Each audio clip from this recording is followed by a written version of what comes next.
घेणार आहोत गावखेड्यातील महत्त्वाच्या बातम्यांचा वेगवान आढावा. 36 जिल्हे 50 बातम्यांमधून.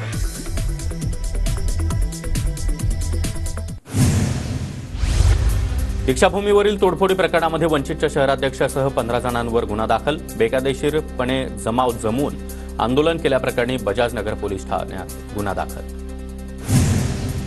संभाजी भिडे यांच्या वादग्रस्त वक्तव्याविरोधात शरद पवार गट आणि काँग्रेस आक्रमक. शरद पवार गट आणि काँग्रेस आज पुण्याच्या बालगंधर्व चौकामध्ये आंदोलन करणार.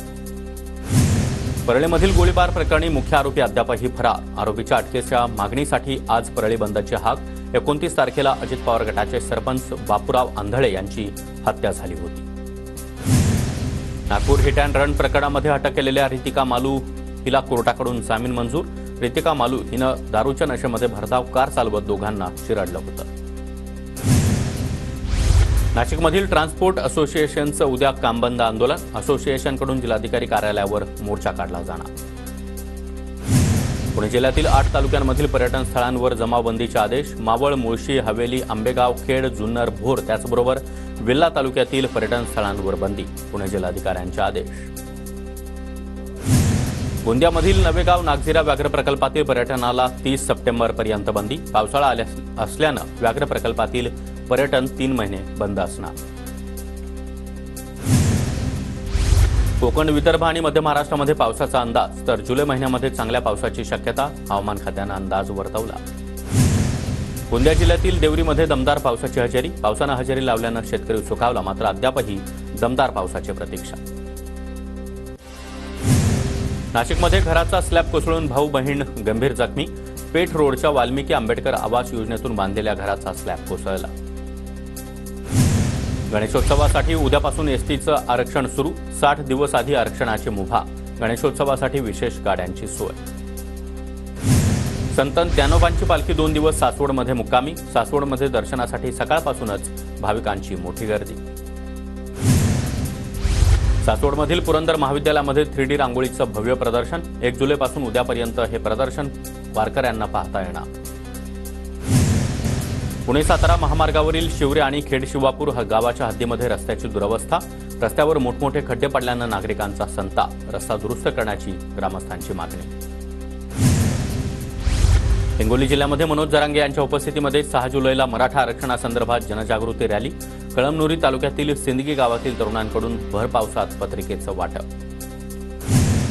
हिंगोली जिल्ह्यामध्ये गेल्या 2 दिवसांपासून समाधानकारक पाऊस. शेतकऱ्यांकडून आंतरमशागतीच्या कामांना आता वेग. जिल्ह्यामध्ये अद्यापही दमदार पावसाची प्रतीक्षा.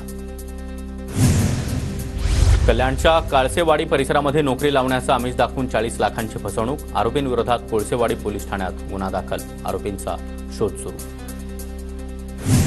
कल्याणमध्ये झालेल्या हत्येचा पोलिसांनी 48 तासात शोध लावला. हत्येमध्ये सहभागी झालेल्या दोघांना कल्याण गुन्हे शाखेनं बेड्या ठोकल्या.